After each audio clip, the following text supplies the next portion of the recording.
Before we get into this video, I just want to remind you guys that every single month I do a story that is specifically chosen by my supporters on Patreon. I want to give an extra shout out to Nicholas Jones, who suggested the previous video covering the feud between Jay-Z and Joe Budden. So if you want to cast your vote on this month's story selection or make a suggestion for next month's story suggestion, head on over to patreon.com/traplawross. I would really appreciate it. Cheers! We don't really decide who the Fenty woman is. We just do what I love to do and what I love to wear, which I love to explore. Rihanna, rewind.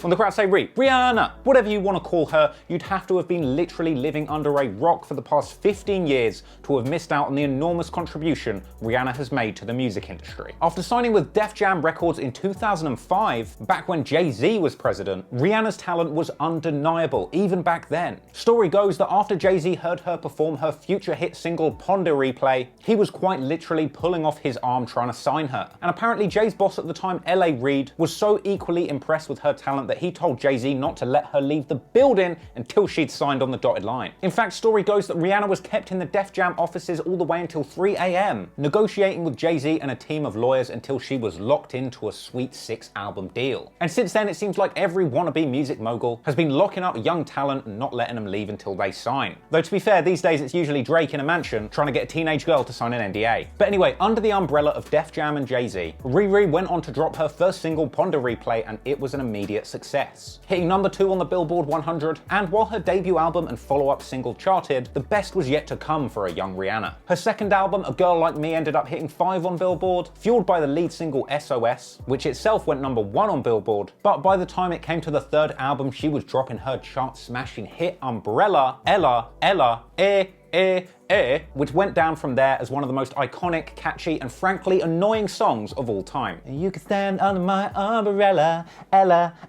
That track put Rihanna on the map globally, hitting number 1 in 13 countries, including my beloved United Kingdom, where it dominated the charts for a whopping 10 weeks. Under my umbrella, Ella. Sick of that song. Really though, the success of Umbrella in the UK was probably explained by just how goddamn relatable that track was, coming from this godforsaken rainhole of a country. In fact, that's actually why I'm hoping that my new song, Unemployment, Recession and Dying of COVID in an NHS Hospital Waiting Room, is going to chart just as well. Anyway, after Rihanna's golden shower of Umbrella finally subsided, from there she continued to be an unstoppable force in the music industry. And due to her close connections to the hip-hop genre in general, she was even able to dominate the charts from the sidelines by appearing on big rap songs. Her duet with T.I., Live Your Life, bagged her and him another number 1. The Umbrella remix with her mentor Jay-Z scored them the Grammy for Best Rap and Sung Collaboration, and hell, combining those 2 accolades, she also picked up another Grammy for Best Sung and Rap Collaboration and a number 2 chart hit with the iconic track Run This Town with Jay-Z and Kanye West. And since then, Rihanna has dropped countless classic jams like Rude Boy, which also dominated the top of the Billboard chart, staying at number 1 for 6 whole weeks.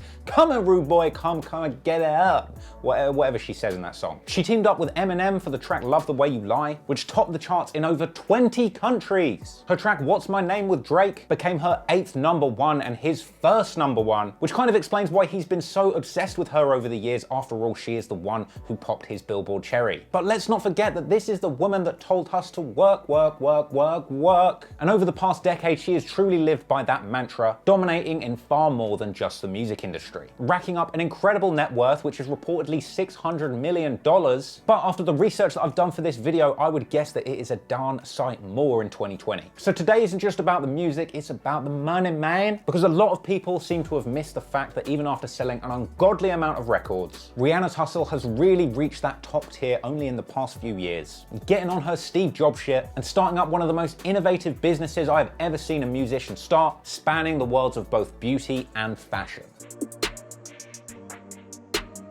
Now, aside from selling more records than a trillion 6ix9ines, Rihanna has never been shy of getting that stinky corporate bag. In January 2011, she revealed her first fragrance, Rebelle Fleur, a deal which apparently came through none other than Parlux Fragrances, who you might remember had already given Jay-Z his own dreadful stink called Jay-Z Gold, which I actually tasted in the previous video about all of Jay-Z's business deals gone wrong. Go check that out. Now, the deal between Jay-Z and Parlux was a complete disaster and ended in a protracted legal battle between the two parties. But fortunately for Rihanna, Rihanna, her perfume deal with Parlux wafted all the way to the bank. Her first fragrance, Rebelle Fleur, supposedly had netted around $80 million in sales by the end of the first year alone. Kind of no surprise when apparently a copy of her album at the time and a duo of fragrance in one package was going for a whopping $118 in Macy's. For that sort of money, that perfume better include genuine Riri sweat. But anyway, much like me after a particularly pungent curry, Rihanna just kept on releasing smells. Following up her first fragrance with the sequel Rebelle, which funnily enough became the fastest selling celebrity perfume in the UK. But then again, how hard could that have been? When previously the top selling fragrance in the UK was Winston Churchill's cigar farts. But anyway, keeping on top of the smell game internationally, Rihanna kept the cash rolling in by eventually dropping her third fragrance called Nude, where she appeared in promotional shots disappointingly clothed. I personally think this is kind of out of line. I mean, think of all of these young impressionable teenage boys that are going to be Googling Rihanna Nude and ending up disappointed with a bottle of this shit. Anyway, always about her bag, Rihanna didn't let up, going on to release her fourth smell, Rogue, which she launched with a sizzling promotional shoot, appearing ironically more nude than she did at the nude shoot. In fact, to accompany this, she even released a male fragrance called Rogue Man, which after all isn't that surprising because she's known to date a few rogue men. From there, she released numerous other fragrances with Parlux, but by this point, Rihanna's thirst for selling luxury goods had only just begun. In fact, the same year that she launched her first fragrance was also the first time she ventured into fashion, collaborating with the favorite clothing line of balding, classless, desperate men who will literally buy anything if they think it'll get them laid, Armani. One item from that collection was this sexy bra and panties combo that even came with a handy stink-proof baggie for when you release more than a fragrance. But not content with Armani, Rihanna reprised her role as fashion designer for the British high street brand River Island in 2013. But Riri's Armani and River Island collaborations were chump change compared to the iconic brand collab that she announced in December 2014. Her notorious collaboration with Puma that would be the very first taking place under the newly trademarked Fenty banner, Fenty obviously being her real last name. In fact, it turns out that from this point onward, Rihanna would exclusively use her real surname Fenty on her business endeavors that weren't related to her music career, so not to confuse the two. And she's apparently so cutthroat about keeping her business and music career separate that in 2019 she sued her own pops, Ronald Fenty, for using the name Fenty Entertainment on some small fry business idea that he was cooking up. And that goes to show you just how much of a cutthroat female boss Riri really is. Anyway, that Fenty Puma collaboration didn't materialize immediately,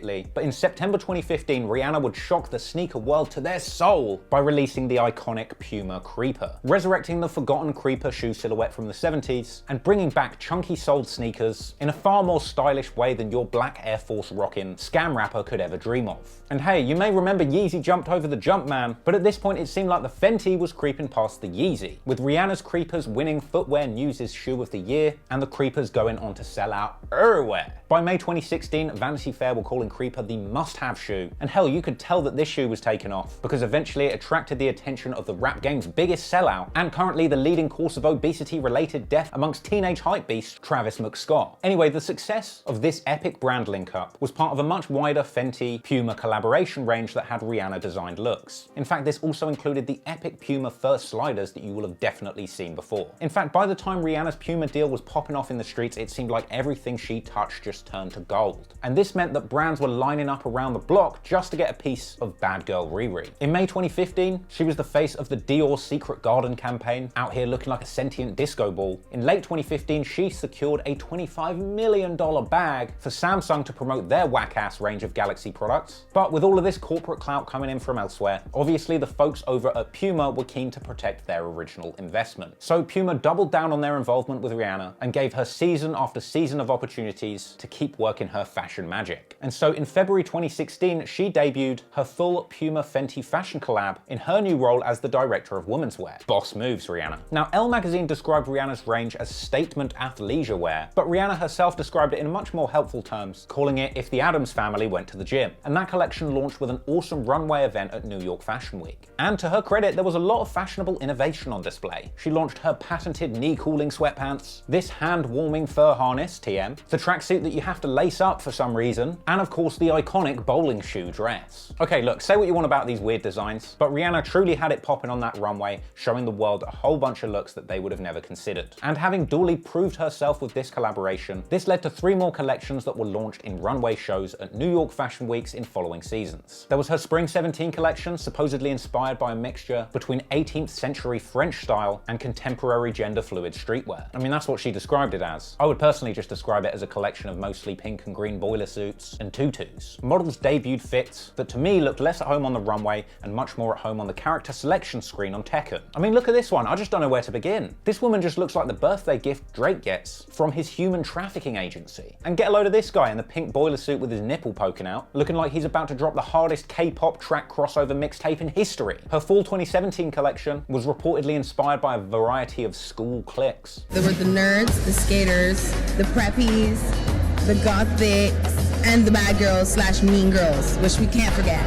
Okay, that's all well and good, Rihanna, but with the utmost respect, I would personally just describe it as Hogwarts. Hey, look, even Future was there to ask if he could take some of those girls home with him. And then for her final Spring 18 collection, the Fenty Puma range seemed to take inspiration from the X Games, with a whole bunch of biker shorts and swimwear on display. And the collection itself had a big reveal, with a bunch of giant fake pink mountains and motocross bikers out here looking like a pantomime rendition of the Halo series. As part of that selection, there were some very strange fashion combos, such as this swimsuit and sun visor combo, for exactly the type of boss bitch that likes to do her taxes at a swim-up bar. This space blanket carrying swimsuit chick, I assume on her way to a sleepover at Elon Musk's pool party on Mars. And then there was this guy who I assume is only there with that enormous chain to make sure that nobody steals Rihanna's dirt bike after the show. And then finally there was this inexplicable getup, which I can only assume is the result of the model losing her trousers before the show and just straight styling it out. It's working, queen. But really though, in all fairness, some of it wasn't completely ridiculous, and this was clearly another big W for Rihanna on the runway. However, Rihanna's fashion clout wasn't all just sportswear and Puma, because like most of the women out in these streets these days, Rihanna had those high-end fashion aspirations. And it was actually her sunglasses collaboration with Dior that was her first step into moving into the big leagues of ultra-luxury fashion, launching a range of frames with Dior that looked a lot more fall 3016 than 2016. I really wanted to do something fun. I thought maybe I can merge the classic Dior, but still do something sleek and futuristic. So with all of the design experience you could possibly need bossing it at Puma, and all of the high-end clout from creating luxurious Dior shades, Riri was finally ready to graduate to the very top of the fashion world. But not just by working with the biggest brands in the game, but instead bossing up and partnering with the overall conglomerate that owns most of those brands, LVMH, aka Louis Vuitton Moet Hennessy, the corporate behemoth that owns half of the brand in the high-end side of the mall. If you're enjoying this video, please make sure you go and follow me on Instagram at TrapLordRoss. I reply to DMs and I am about to do a big merch giveaway. Appreciate it. Now, way back in 2013, Rihanna had actually already done a collaboration with MAC Makeup, but this was described at the time as much more of a creative partnership than a joint venture. However, around 4 years later, Rihanna would be making makeup on her own terms, in September 2017 launching her own cosmetics company called Fenty Beauty. And she did this under the LVMH Kendo Brands Initiative, a wing of Louis Vuitton Moet Hennessy that paints itself as an incubator for those forward-thinking and innovative high-end beauty and fashion brands. Now, the deal with LVMH was reportedly worth around $10 million at the start of the agreement, though it's completely unclear whether this $10 million figure was her upfront payment, a fee as part of an overall licensing deal, and there was absolutely no indication on just how the points on the package would be divvied up based on how well Fenty Beauty's sales did. But don't forget, this was September 2017 when Fenty Beauty launched, and Rihanna has been using Fenty as her own personal branding trademark ever since 2014. It appeared all over that Puma range that she had already done at this point, and it's clearly a trademark that is owned by her. So there's no doubt that even if LVMH owns the majority of Fenty Beauty, all of that sweet Fenty brand intellectual property is and always will be Rihanna's. So the Fenty Beauty range itself launched on September the 8th, 2017,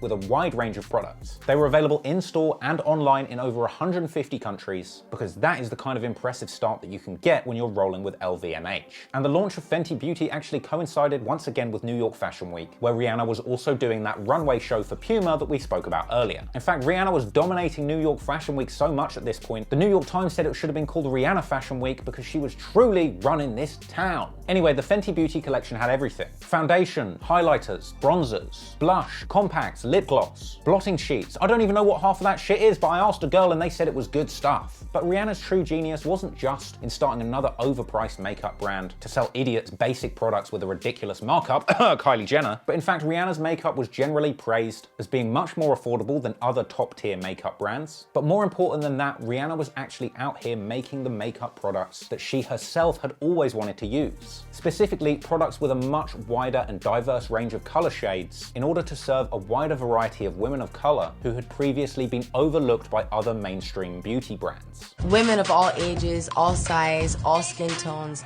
all religions, all cultures. I wanted women to feel included. Upon their launch, Rihanna's Fenty Beauty range had a whopping 40 shades of foundations, and the inclusive nature of the brand was put on display with a promotional video that itself was praised for the diversity of the models included. I mean, I personally would have liked to see more transhumanoid cyborg representation in the video, but I guess I'm just more techno-woke than most people. Really though, this brand was appealing to everybody, even men were getting in on the action. When Daniel Kaluuya was on the red carpet the night that he was nominated for an Oscar for his performance in Get Out, he was actually even wearing Fenty's Pro Filter foundation, with Time magazine describing him as luminous. Do they mean in the makeup or in the film? Because they're right on both. Anyway, all of this was a really big look, and frankly gets to the heart as to why Rihanna is such a business don. And the diversity secret sauce of Fenty was a big W that did not go unnoticed by the business world. Time magazine called Fenty Beauty one of their 25 best inventions of 2017, and with such a big idea comes an even bigger bag. Apparently within a month, the company was valued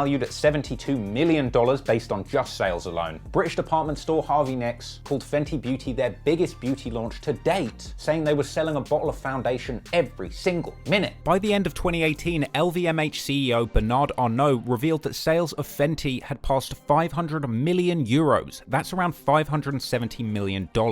And while a lot of ownership figures have been speculated on, for example, some people saying that Rihanna owns 50% of the company and all of the trademark rights, while others have pegged the entire business operation being worth $17 billion, with Rihanna holding a 15% stake. At least right now, we don't know the exact stake that Rihanna holds in this business. But considering the fact that Kanye West's Yeezy brand was valued at $1.3 billion in 2019, and now in 2020, Kanye's running around saying that his net worth is in the excess of $3 billion, I cannot believe for a single second that in 2020, Rihanna's net worth is anything less than $1 billion, as a direct result of her Fenty deal and just how big this brand has gotten in the last few years. She's a billionaire. There's just no reason to doubt that. I don't care what anyone else says. But just in case you need more convincing, Bad Girl Riri has one more big business finesse up her sleeve, because she was not about to just stop at beauty.